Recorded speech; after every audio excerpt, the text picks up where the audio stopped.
Muy buenas tardes. Bueno, no sé si van a ser tardes a la hora que esté la presentación. Me da gusto tener esto, aunque sea en forma virtual. Me hubiera encantado estar ahí presente con ustedes. Vamos a hablar unos minutillos acerca de controversias en el manejo de los tumores quísticos del páncreas.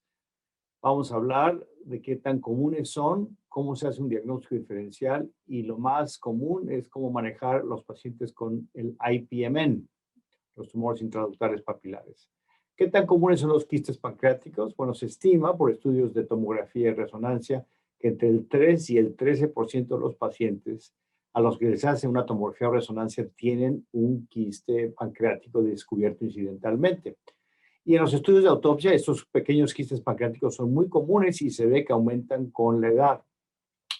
Este es un estudio muy interesante que vino a cambiar un poquito nuestra perspectiva. Es un estudio que se realizó en Alemania, en donde a pacientes sanos se les hizo una resonancia magnética.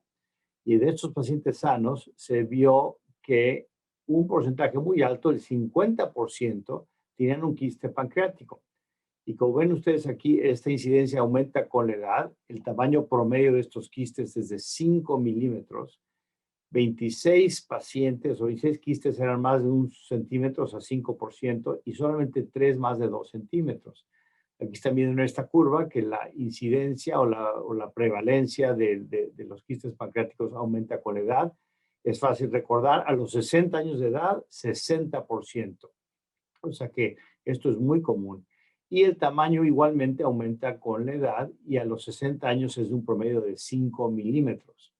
O sea que el mensaje para acordarse es que los quistes pequeños del páncreas son muy, muy comunes. Acuérdense esto la siguiente vez que les manden un paciente al que se le descubrió incidentalmente y quizás ese paciente está con mucha angustia, pero hay que poder darles una buena noticia a sus pacientes que eso es un hallazgo común. Los quistes de más de 1 centímetro, 1 de cada 40 personas después de la edad de 50, y los quistes de más de 2 centímetros, 1 de cada 300 personas.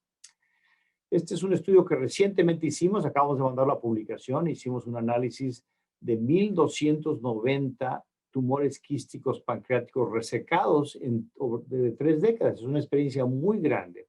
Y aquí estoy en forma gráfica reflejando cuáles son los diagnósticos más comunes. O sea que los tumores intraductales papilares y mucinosos, el IPMN, el M100, que es el tumor quístico mucinoso del páncreas, el cistadenoma seroso y los tumores neuroendocrinos quísticos, los 4 comprometen más del 85% de los tumores quísticos resecados. Sin embargo, hay que tener en mente que hay otros 20 diagnósticos que pueden estar presentes y que son muy raros, pero que el clínico y el cirujano tienen que tenerlos presentes en hacer el diagnóstico diferencial. Estamos viendo algunos de los más comunes: el tumor sólido pseudopapilar del páncreas, el quiste simple, el linfoepitelial, incluso algún pseudoquiste que se confundió con un quiste neoplástico, etc. Hablaremos de los más comunes, el cistadenoma seroso para empezar. Este es un tumor común en mujeres, 3/4 de los pacientes son del sexo femenino, de edad media de diagnóstico 62. Esos pueden estar localizados por todo el páncreas, pueden ser microcísticos, macrocísticos o sólidos incluso. El 60% es un hallazgo incidental, al 1% como el 10% tiene síntomas biliopancreáticos y a veces puede ser una masa palpable. Lo importante es acordarse que este es un tumor benigno de un crecimiento muy lento. Están viendo un ejemplo de un espécimen quirúrgico al momento del quirófano y estamos viendo cómo se ve dentro en la tomografía computada. Aquí están viendo otro clásico donde se ve esta cicatriz central y aquí ni siquiera se ve quístico, parece más como esponjoso y en efecto está hecho de muchos quistes muy pequeños.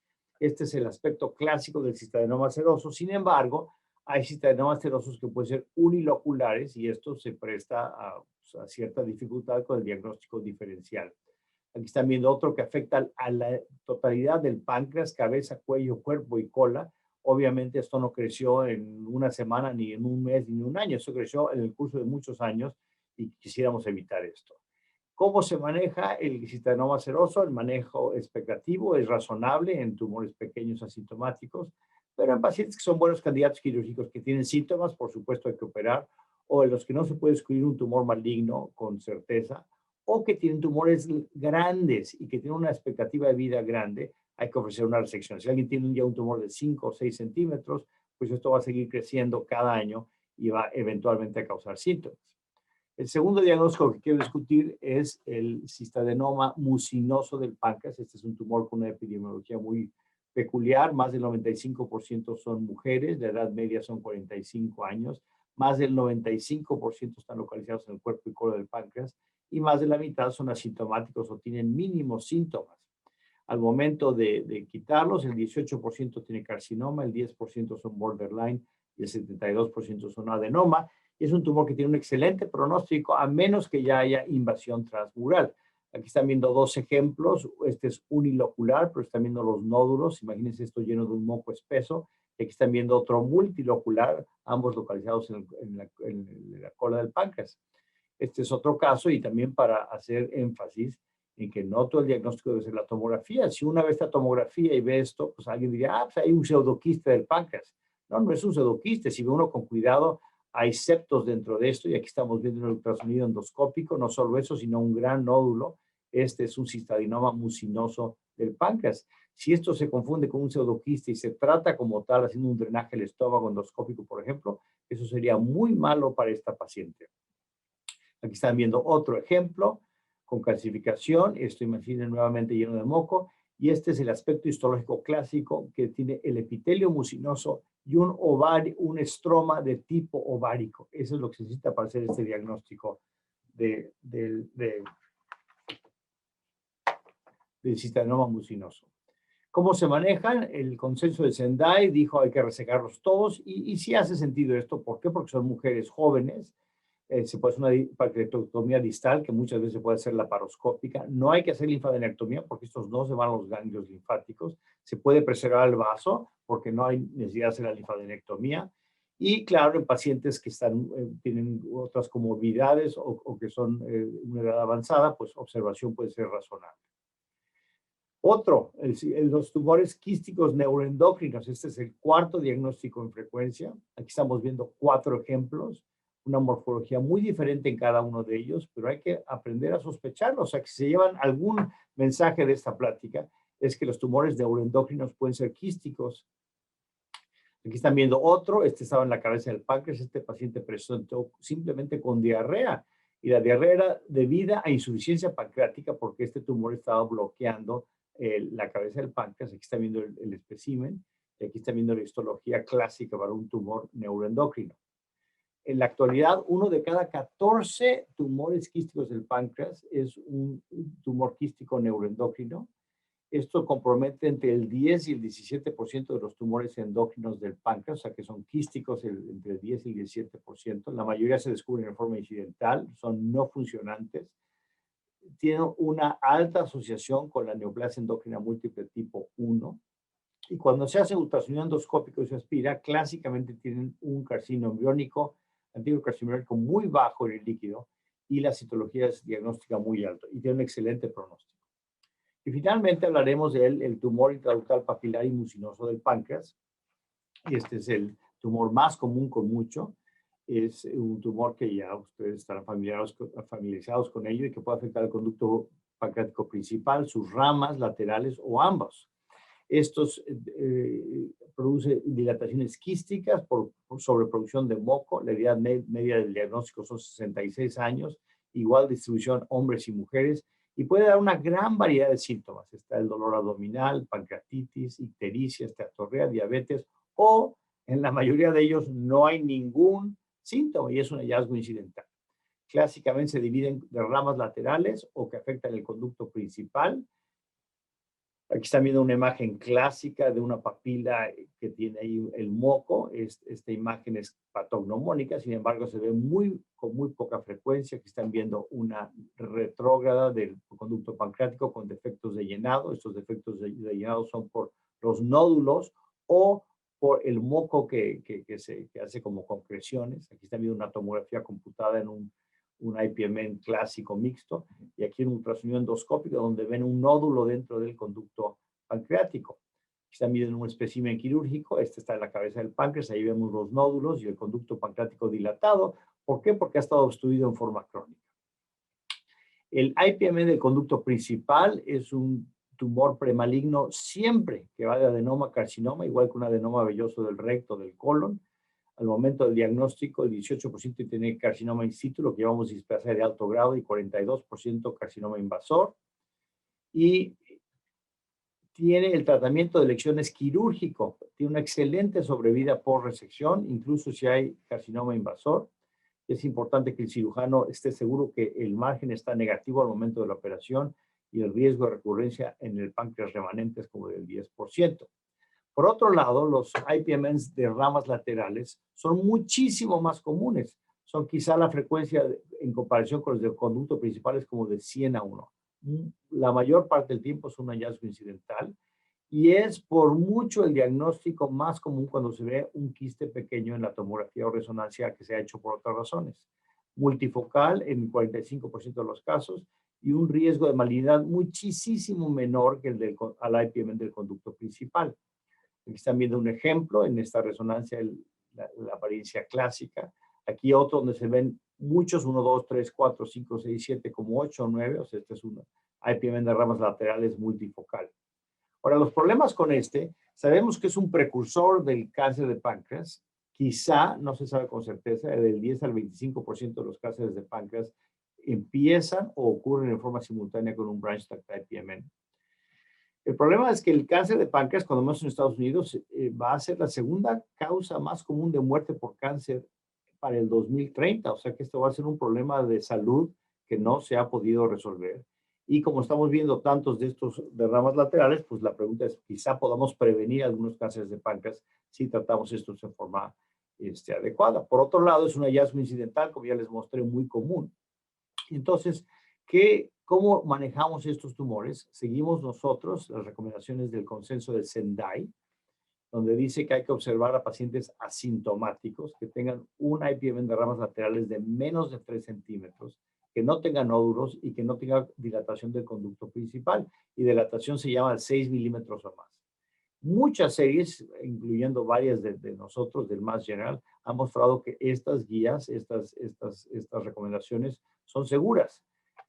Pero también seguimos quitando muchos de estos tumores que son benignos, o sea que la especificidad no es tan buena. En 2012, 6 años después, se revisaron estas guías de Sendai en Fukuoka y se clasificaron como tumores con high risk stigmata, o sea, que son criterios de muy alto riesgo, y otros que se llaman worrisome, criterios preocupantes.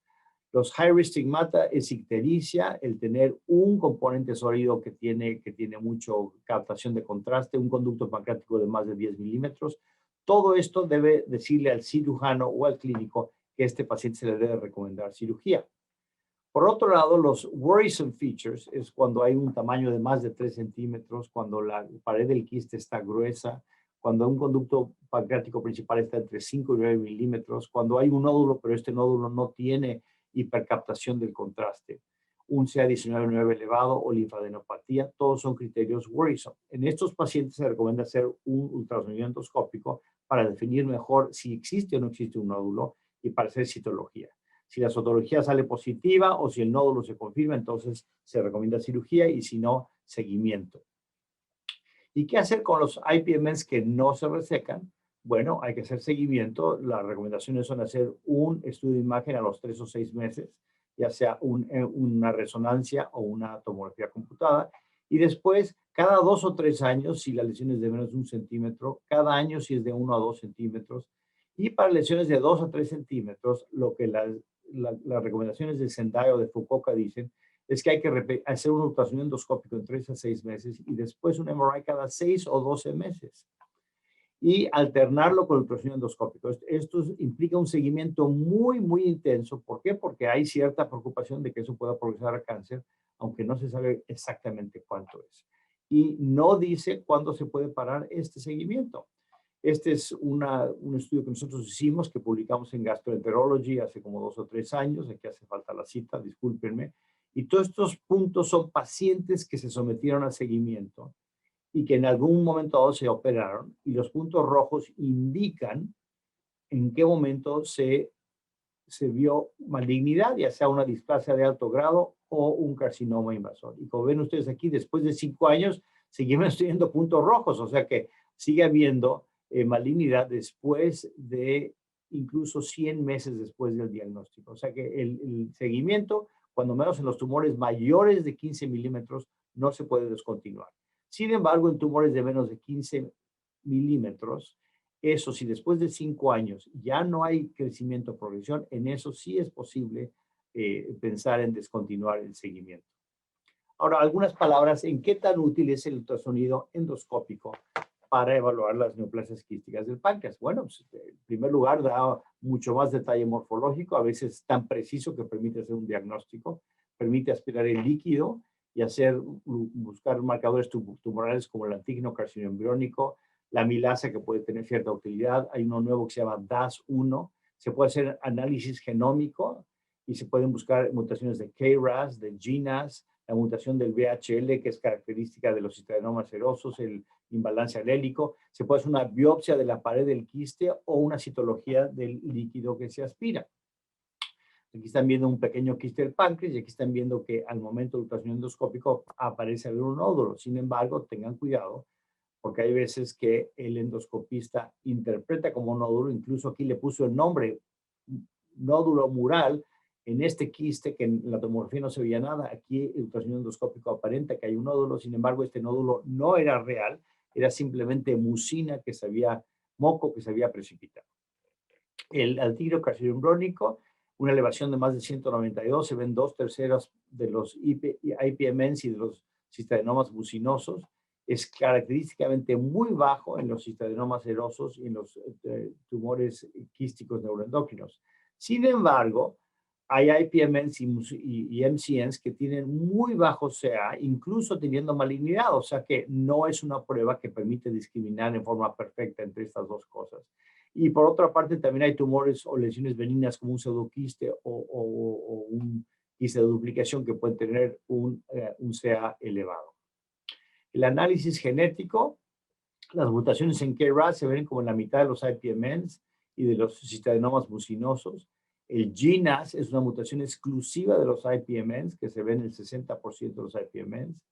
Y la presencia de KRAS o GNAS no implica que hay malignidad. De hecho, no correlaciona con el nivel de displasia. En la actualidad no hay ninguna prueba en el líquido que se obtenga por ultrasonido endoscópico que pueda discriminar bien entre lesiones de alto grado o de bajo grado.